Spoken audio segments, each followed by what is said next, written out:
it is a eureka moment every time because I don't want to let go of that opportunity. The idea, I think ideas are no one's property. We made the most out of a really plain white box. I think you can make anything yours. And it just gets into your body and it makes you very happy, but it's more than happy. It makes you feel that despite all the nonsense that's happening all around us, life is worthwhile. I'm Momtaz. I'm a colour therapist, colour theorist and author. And on this podcast, I'm giving you a bright escape from a grey world.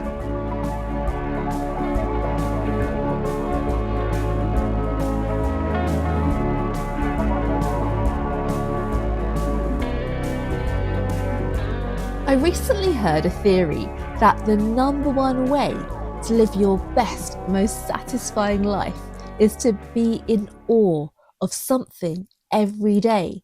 Because when you witness something that makes you feel in awe, it gives you hope, energy, excitement, joy, a reason to love life and keep going. It really resonated with me because I know I often feel this way. It doesn't even take much to make me feel in awe, but there's a common thread. Colour. Colour never fails to affect me. And that's why I became a colour therapist, because colour is such a powerful medium. It generally affects how I feel every single moment of every day. And I really wanted to share that with others so that they could feel it and understand it themselves too. When I started this podcast back in 2021, I started by making short bite-sized episodes about individual colours. Then later on, I started having guests to talk about different aspects of colour that I couldn't really speak about, like Sassy Wyatt, who came on to talk about her relationship with colour, and she's blind. But yet, it really taught me that there are so many ways we can think about colour, and actually there's so much to learn all the time. But that view of being in awe being so essential to life has really stuck with me. I couldn't stop thinking about it. So I decided to create a new season of the podcast, season 4, which focuses on this idea of colour and awe from the point of people who genuinely make me feel in awe of them. Episode 1 took me to Delhi in India, to the home of the city's most colourful artist and designer, someone I've long admired from afar. A maximalist through and through, Param Sahib Singh is a force of creative nature who celebrates DIY style as a fearless form of self-expression. I'm in awe anytime he posts anything on his Instagram. It's just so imaginative. He is such a visionary, but then he's also really generous because he breaks down how he does all his creations so that other people can see how it's done too. My visit to Param's colourful den started with him showing me around his apartment, and then we sat down to chat over a chai. I highly recommend you go and grab your own mug of it and then come back and join us. Hello. Hey Momtaz, how are you? Welcome to my home. Please come. Whoa. Oh my goodness. Look, I've gone straight into this incredible shrine of yours. What is this? This is my, I would say, centerpiece, where I just want, I do a lot of color flowers here and make it like a very nice smelling area, because the moment you enter, you just see this. So I want it to be like a grand thing. So it has a lot of elements from wherever I picked up from my travels. Mm-hmm. I love the Kathakali mask. It has the unicorns. Then I did the DIY wings to it. Then I love these dancing dolls, which are the Tanjo dolls. You share so many DIYs, and I get to see the DIYs, and I believe there's actually a room. This is my drawing room. It's a bit messy because, again, it's a creative mess actually. Surrounded by things you've My made. canvas is here. I love painting animals. Then there are like these chairs, if you have seen these lion chairs. When I moved into this house, I got these chairs because I was so clear that I want animals to be around. Oh wow. I didn't realize you were Sort of such an like- animal fan, I'm actually. quite an animal freak, yes. That's incredible. Have you ever had any pets? Then there's this wall I did, which is like an acrylic laser cut wall. Yeah. I wanted to give like a bit of a texture to it. So the wall Param has just mentioned is the wall in his living room. It's bright orange and he's covered it in mini heart-shaped mirrors which are stuck all over it. In front of the wall is his cushion-filled sofa where we sat down for our chat. You can see what it looks like by heading to my Instagram account at MomtazBH, where I'm sharing clips of our chats. I thought about it for months whether I would put this whole video out, but then I decided that I'm keeping Hello Colour as an audio podcast, but I'm going to be sharing video clips of my guests on social media. So I really recommend you head over and check it out, because hearing Param speak is amazing, but when you see him and see his backdrops and what he's made, honestly, it is utterly amazing. So I'm going to include links in the show notes so you can find them really easily about his account and my account. But for now, let's get on with the chat. Season 4 of my podcast, I am focusing on people that just make me feel in awe. By that, I mean like their lifestyle, their approach to colour, their approach to life, their approach to creativity knows no bounds. Yeah. It's just, which is why I wanted to speak to you, because you represent all of those things. Maybe a nice starting point might actually be like when you think of that word, or like when do you think was the last time you maybe felt in awe? Like what brings you that kind of amazement? On a daily basis, I don't know where the process is taking me. And when I see something great in terms of like my DIYs mostly, and DIYs, I mostly talk about like, I would be specific, like accessories, like bags and jewelry and like headgears. Mhm. So I think something like that when comes out great, and I'm like in awe of myself, like it's quite a narcissistic feature, but still, and I'm like, wow, Param, wow, this was Yes. something good. And also like with my life back in the day, during my time, we had no social media. Like social media is what, like 10 years back now. So if I see something new in terms of like a person owning up themselves and being like completely fabulous, that really leaves me in awe that, you know, somebody is owning up at that age in their life and in that such great ease and comfort. So for me, that is quite an awe statement. So we are here in your home in Delhi. Tell me, has this always been your home? Or what's your kind of connection to the city? I've been in Delhi. I was born and raised here, but I think we have moved a couple of places in Delhi. We've moved to like 2-3 places, and finally we stayed here like 20 years now. But I just moved into this apartment a year back, and then I sort of like did the apartment all by myself because I always had this dream of having my own space. And honestly, this space just looks so cluttered. And every time my friends have come, they've told me like this is just how your mind looks. Like it's cluttered, it's messy, but it's so crazy. Like you can't pinpoint and stare at only one thing. Your eyes are going around everywhere. So it's clearly like inside your mind. You're staying inside your mind. And I feel that's great. I mean, at some point it does make sense. Like home does reflect your personality, and it should.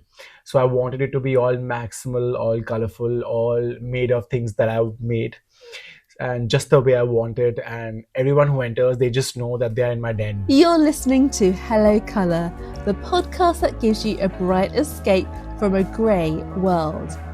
And honestly, there is nothing grey about my guest Param Sahib Singh's world. Remember, this is someone whose videos and content I constantly consume on Instagram, but I'd never met him before until we sat down for the interview. And I genuinely felt in awe of just being in his presence. I felt extremely grateful to have a conversation with someone I admire so much, and to witness how his home is such a true expression of him. Homes are such private spaces. Whether you rent or own one, where you base yourself has to feel like you. It's got to be somewhere where you feel happy and comfortable. And being able to step inside someone's home is such a privilege, especially when they celebrate their space so much. It's literally filled with all of Param's homemade crafts. He's got clothes he's customized hanging up. The creations are everywhere and it's just so special to see. I think it's something that all of us can reflect on. How much does your home truly represent the real you? And is that something you'd like to explore more? Coming up, Param shares how he got into design and found his voice, inspired by his Punjabi heritage. You're a designer by trade. I think I first discovered you was actually through some of your wedding wear, but not classic Superb. wedding wear. Yes, We're yes, talking yes. about wedding wear that's Yeah. really quite unconventional. Yes. And obviously people know you now for your kind of DIY crafts that you share on Instagram as well. But how would you describe the work, the creative body of work that you do and that you have? I think as a person, I feel I'm a creator. So the canvases keeps changing. My love for clothes is going to be like forever. So I started with my brand and I still want to continue to be known as a brand, like a fashion designer rather than a creator. But of course, I feel like I want to expand my canvas. So apart from clothes, I've gone to accessories, shoes, then jewelry, then done like nightwear, and done like installations, and gone and painted cars, and done murals, walls, and now I expand this whole creative energy into my DIY series, which is also all about crafts and involving textiles and working with and exploring Indian crafts, which I also did not know. I think the one good thing that came out of being a creator and having like this, having done this for a year now aggressively, is the amount of homework I had to do, like learn so many things about my own country and crafts. And like small states are having their own distinctive crafts, and me wanted to explore and then replicate them in my way. It sort of was a different learning, and I felt like we are so living under a rock that we don't know these gems which exist in our own country and which have been traditions for years. So for me as a creator, while doing these things and exploring crafts, really gave me like an insight and an opportunity to actually sit down and do it, because in our daily life we get so involved, we would never take time out to learn, okay, I'll learn piano. You never learn piano until you want to learn it. You take time out of it. So I'm on this journey. I feel like it's great, and learning is forever. It never ends. Absolutely. I love that. I remember actually I did work experience when I was 15 somewhere. And so just at school, we have to do work experience. And I remember on the last day, they said to me, if you got your dream job, is this where things would end? Or would you still want to keep learning? At the time, I said, no, I've got my dream job. I don't need to do more learning. And they were like, no, you actually still need to keep learning. And I remember that from that, because I was so shocked by that. But then later in life, I've realized actually we are always learning, always evolving. Oh, okay, you get what you wanted. Okay, now once you've had it, and what you will just sit with it and just be happy all the time. I've got it. You have to take it to the next level. Yeah. What is the next step is what actually explains the whole process of evolving as humans. Such a powerful statement. I found it so inspiring hearing Param's approach to evolving himself and his work. And that example I gave where I was doing work experience is actually when I was 15, doing work experience at the BBC. But that advice is something I've never forgotten. In fact, it's probably some of the most important advice anyone has ever given me in my entire life. Learning and trying new things is undoubtedly a great way to access awe. Seeing how things are done, trying to do them yourself, and having new experiences is at the very root of living a satisfying life. Just take a moment to reflect on the last thing that you learned. Was it a skill, a tip, some wisdom? and then just sit and appreciate it. Because it's so easy to take all moments for granted, but they need their moment in the spotlight. Did you actually like do formal study in this field? Like, what's your kind of background in this one? I did study fashion from NIFT Bangalore. I went to National Institute of Fashion Technology in Bangalore. I did my graduation there. But after that, like college only teaches you within the books and all that. They can only push you to a limit. They can only open your boundaries to a point. But the real learning happens when you work in the industry, work with brands, work with people. So that happened for me quickly. During the college, I was doing like ad films and making costumes for ad films, South Indian ad films. I did 2 movies. I did like some 7-8 ad films. So I was doing their songs and things like that, making costumes and making a little money out of it. So I felt like, okay, yes, this is finally my calling and this is what I want to do. Then from Bangalore, I finished the college. I moved to Bombay for my first job. That really like opened up all the doors for me. I realized that like this is a completely different world, and when you work hands-on with the people there, with the karigars, with the brands, with the clients on a daily basis, working with a small startup where from the smallest of things of arranging buttons to the threads and then making sure that the client fittings are done, the pieces are dropped to them just right before their wedding dates. So I think you have to understand the whole range of it. That really gave me the knowledge. Then I moved to Delhi. Then I started working as multiple things, as a stylist, as an illustrator, as a model, like as a budding influencer. But at that point, I think I wasn't, or the people were not ready to have like a Sikh model who's gay at the end of the day, and then represent brands wanting to represent, have that image. So that journey also I've had. Today I feel like, oh my god, like the opportunities are endless. Like you just have to find your calling. Your public persona is very much this very iconic, very flamboyant. I mean, your bio, it's not even a maximalist, it's the maximalist. Yeah, I'm thinking to drop the, just say maximalist. No, It's like the Facebook. No, because it really feels like you are like the one who is actually owning that, like owning the space. And I love to see that because it's a real confidence. Okay, so just to clarify, Param did go ahead after we recorded the episode and change his social media bio from the maximalist to maximalist. Now, I get the Facebook comment he made, but I still prefer him as the maximalist. Purely because there's actually a lot of maximalists around. In fact, I'm going to be featuring some other maximalists on this podcast season, but he definitely has his own identity that sets him apart.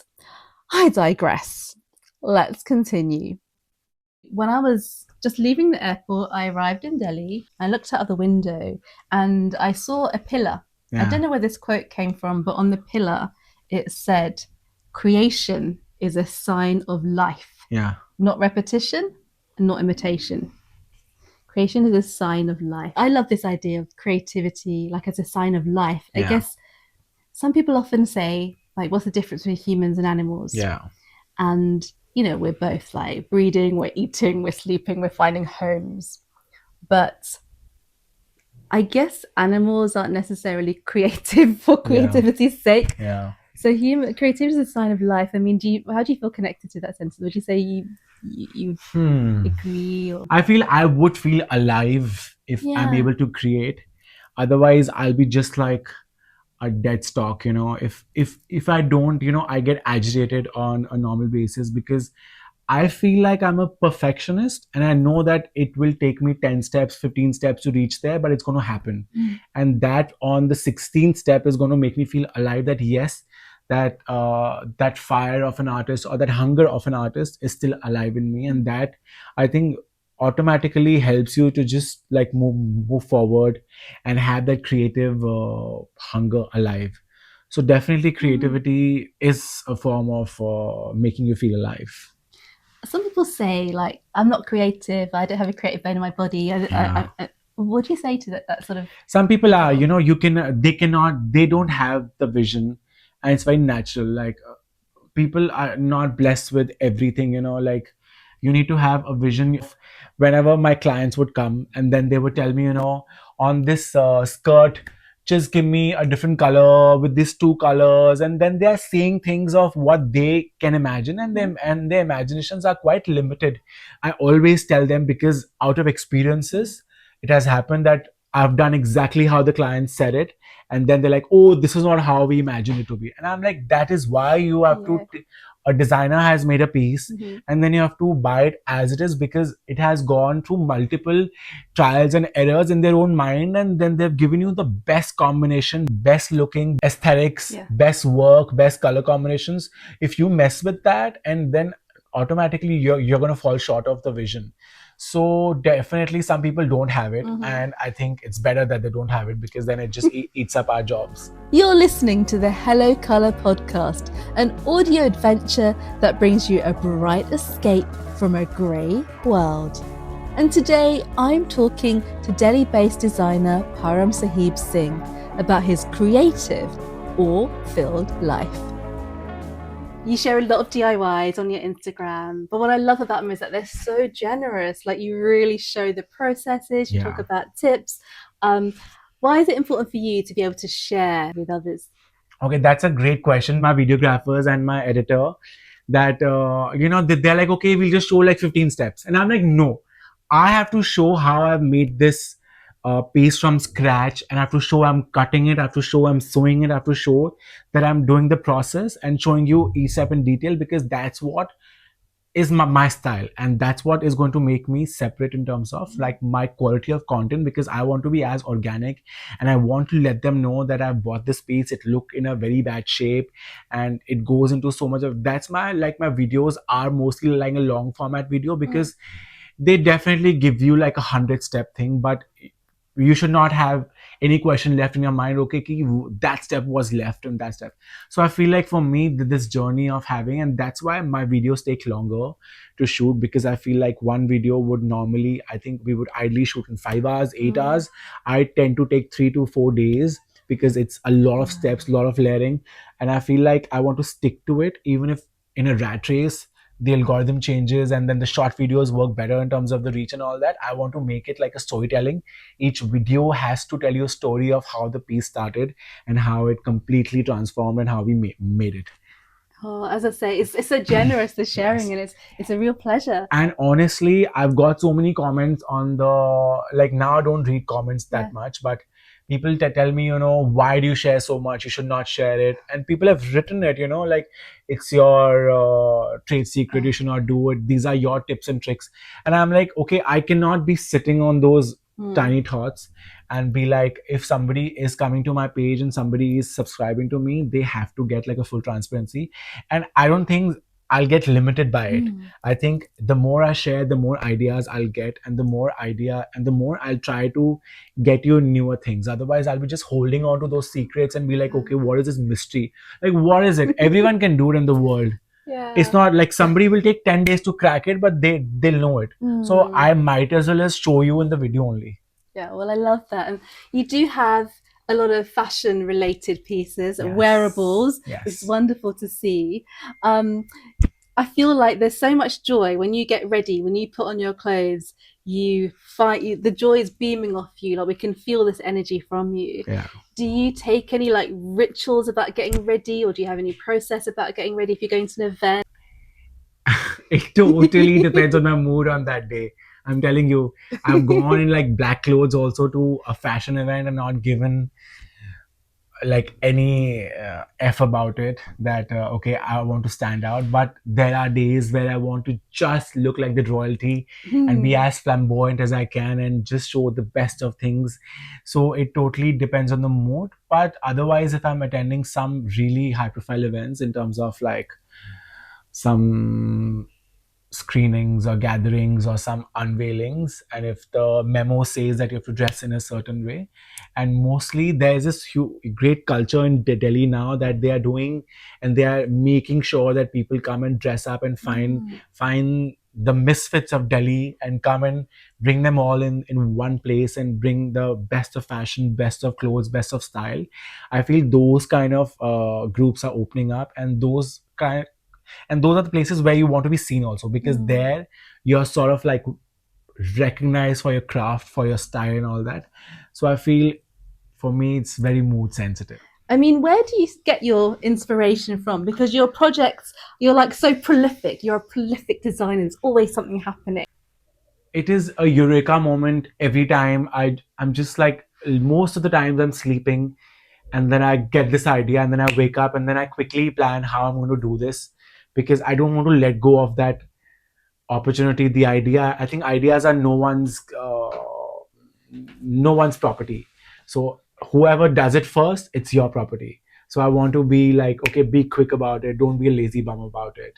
So I want to just like keep executing and just I think that's a very free space, because I feel like the more I'll be hands-on, the more I'll be creating, the more I'll be evolving, the more ideas I'm going to be making more. So for me, that process is really fun. I remember hearing that notion of ideas not belonging to anyone in Elizabeth Gilbert's Big Magic, and it really makes you reassess your priorities.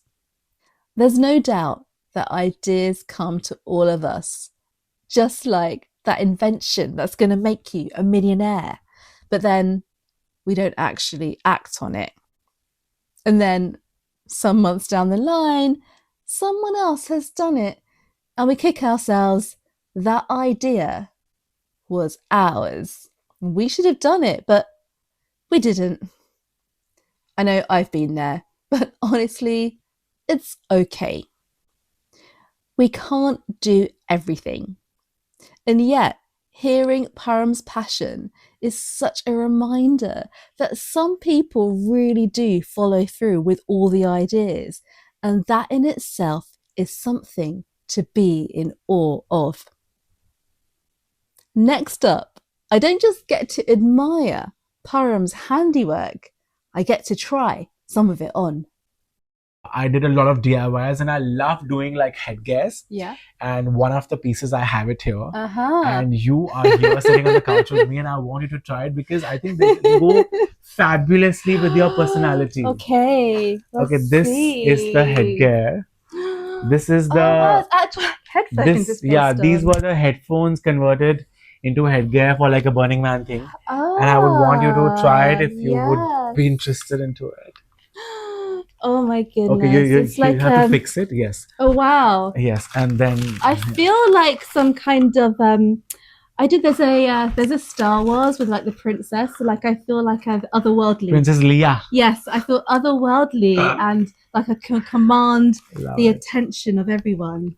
I mean, this definitely is going to command a lot of attention. I love it. It's really, really stunning. I mean, this is art. What you create is. I think yes. I was just finding the right muse for it, and you've got like the perfect personality, perfect face. Just saying, I mean, we are twinning. Perfect fringes for sure. We're twinning with the hair and the colors, purple as well. I'm going to rework a bit of it because I wanted like like the flowers to come slightly more on the inside and cover your eyes also. Oh wow! But so otherwise, I think this was good attempt for me. Have you been to Burning Man? No.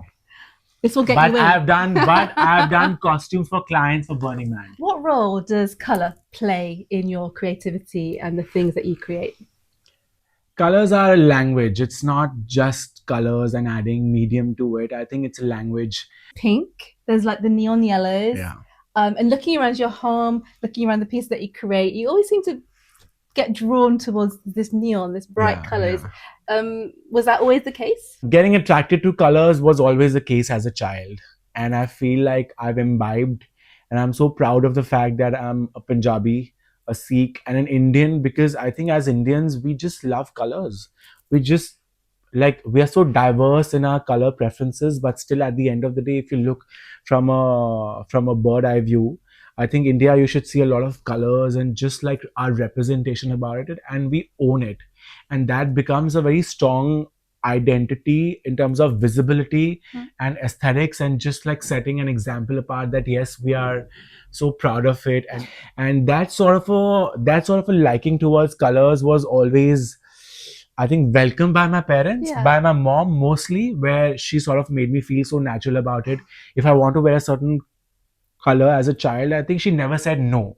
She never said ki no, you cannot wear certain shade, you cannot wear certain color. When I grew up, I started experimenting with genders. I would pick up clothes from a female's section and all that. Over the years, for me, understanding of clothes have come out as in clothes have no labels, no gender. For me, clothes are just like a piece of cloth which can be worn by anyone. So that understanding has come much later, but my fascination towards colors has been a very childhood thing. I get asked it all the time. Like, do you have a favorite color? I do. Ah, Orange. Oh wow! Orange is my favorite color. This may explain the wall behind us, which you have created. Surprisingly, So- it's right there. Yes.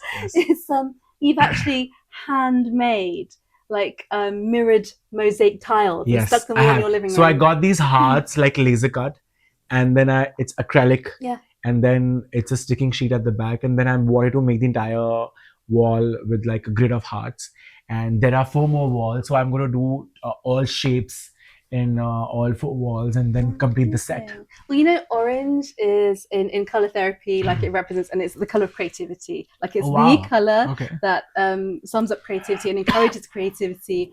And it's like if you've got a creative block, then we encourage more orange. Or if you literally are surrounded by orange all the day, every day, it makes sense. So I want You to have all ask something. these. Do you like look at people and then without even conversing with them, do you give them a color? Okay, he is a blue. He is a yellow. Or probably after speaking to them or knowing their personality, you would color them. I actually see more like palettes. Being one of anything always just seems like, again, it's a bit of a binary thing, like you're one color or this and the other. Yeah. But I really believe in like palettes and people's like their joy palettes. Like, what is their You see palette that brings shades them all of the things, and colors in camera. them. Once I chat to people, once I get an understanding from them, and people love to tell me as well. They'll generally want to know like what colors are my colors. Like this is a very common thing. People are very interested in the meanings of colors. Yeah. Like I just explained that orange is the color of creativity, purple is the color of wisdom. You know, there's different colors that really connect with certain things.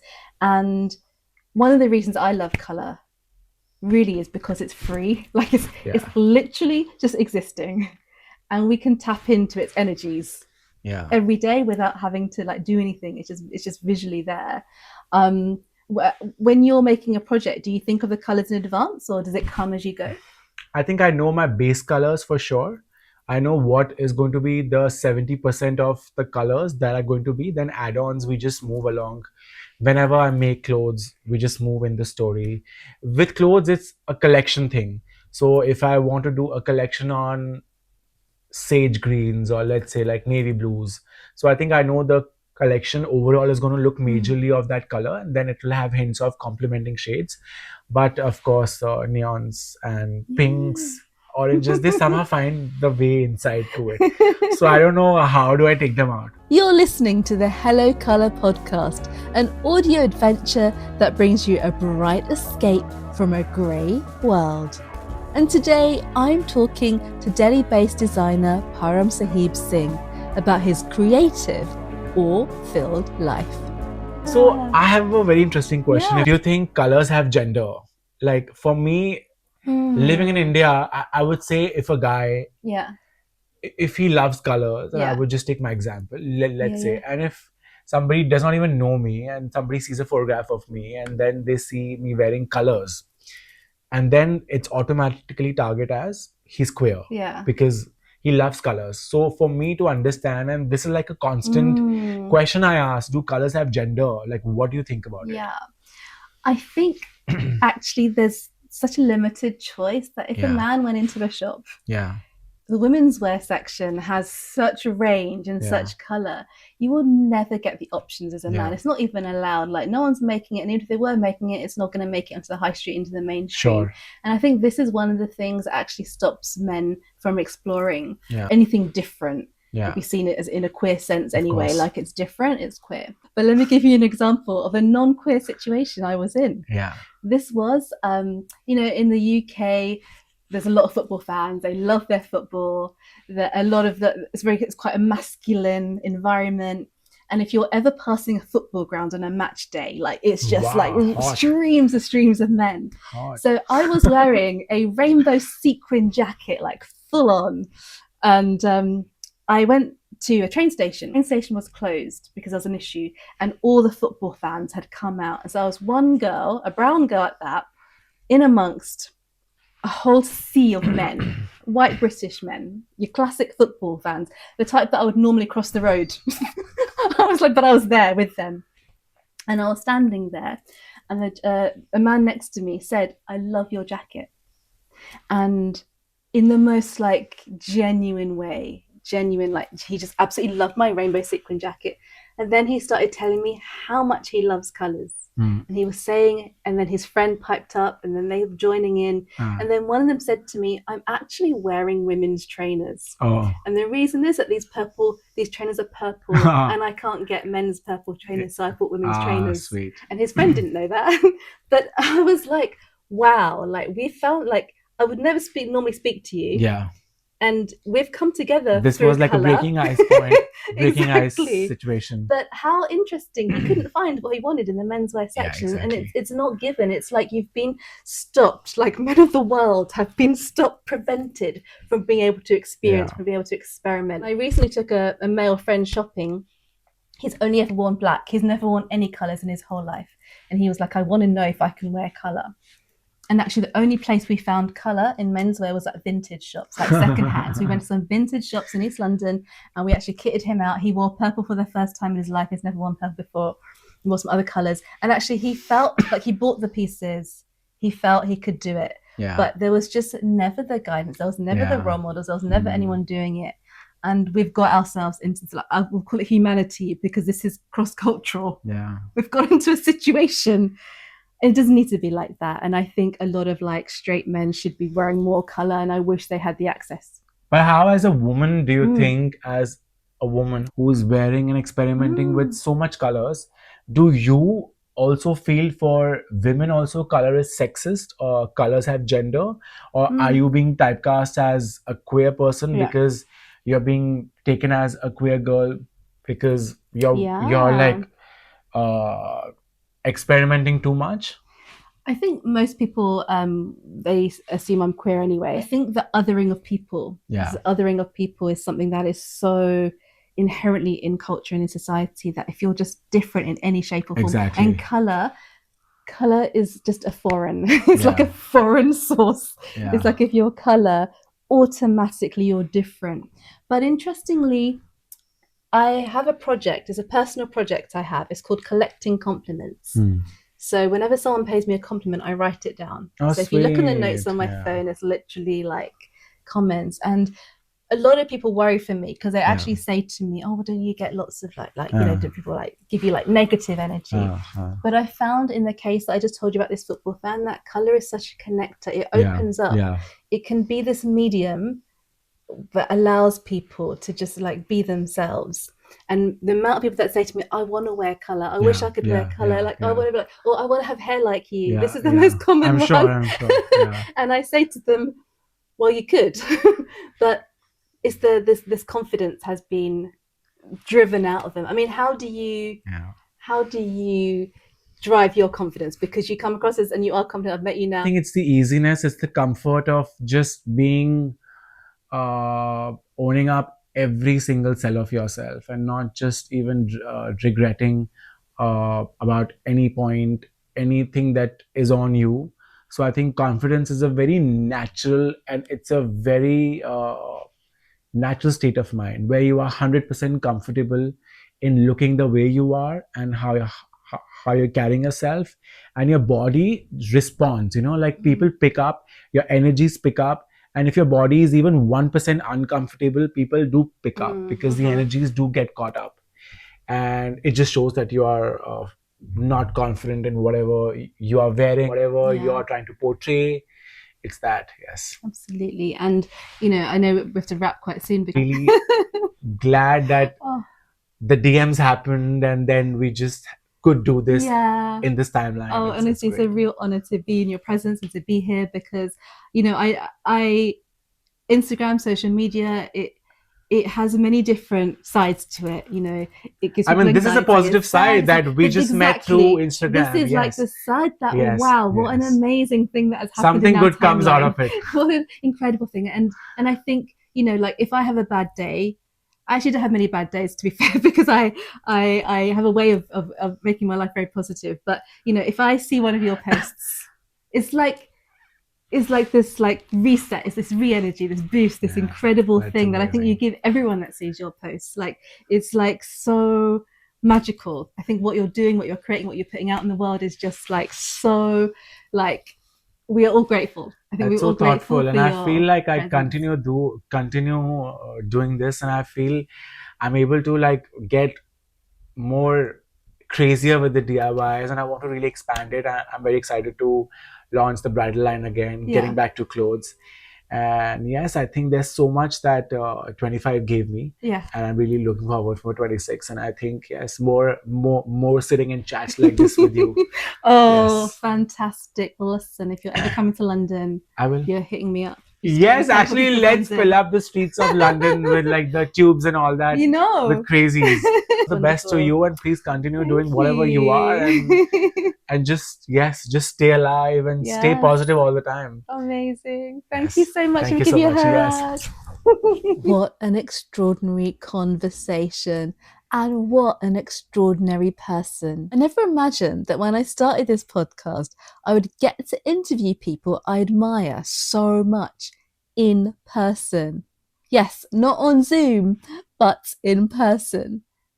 We recorded the interview the day after I landed in Delhi, and it was the most invigorating way to start my trip to India, where I actually went on a textile voyage through 8 different Himalayan towns, and also did a short visit to Punjab, where I ticked off something that had been on my bucket list forever: a visit to the Golden Temple in Amritsar.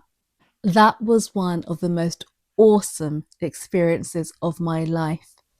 So spiritual, so beautiful, so meaningful, so powerful. But, you know, it doesn't make it any more important than those daily moments of awe that I experience every day. Right now, there are huge red poppies that have emerged through the paving slabs on my streets. They literally just popped up, and there's always bright pops of red that is making my ordinary street look really magical.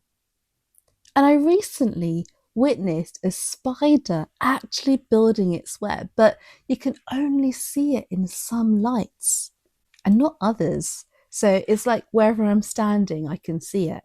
These little colourful moments in life are what makes life worth living. At least that's what I think. But I also want to hear other people's views on the topic, and that's why in season 4, I'm going to continue to feature guests who have their own experiences and ideas of awe.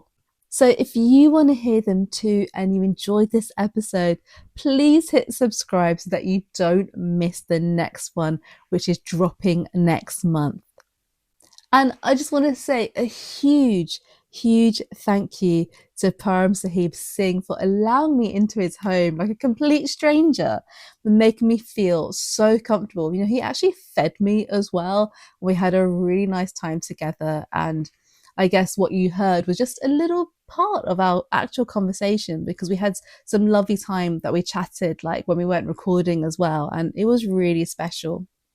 You can follow Param at Param Banana on Instagram, but I'm also going to drop that in the show notes along with my Instagram at Momtaz BH. As I mentioned, when you go to mine, you'll be able to see some clips of this episode and the other episodes I'm doing too, so that you can actually see my guests and the incredible awe-inspiring homes and backdrops that they have. I also want to let you know that I've just finished writing a new book. When I say finish, it's literally going to print like in the next few days. It's called Colour Therapy.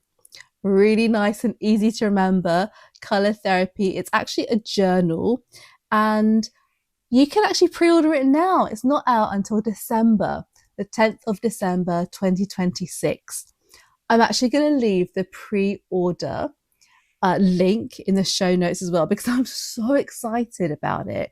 I will tell you more about it in the coming months, but it's just really like fun timing, I guess, that I've got the book and the podcast at the same time. So lots of ways that I can keep sharing the joy of colour, which is what I'm all about.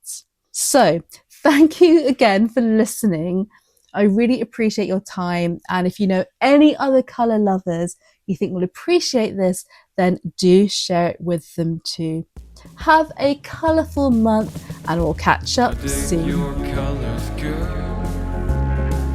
Shades of life, a lot of you now. Tell me what you see in your eyes, a changing blue. Take flight.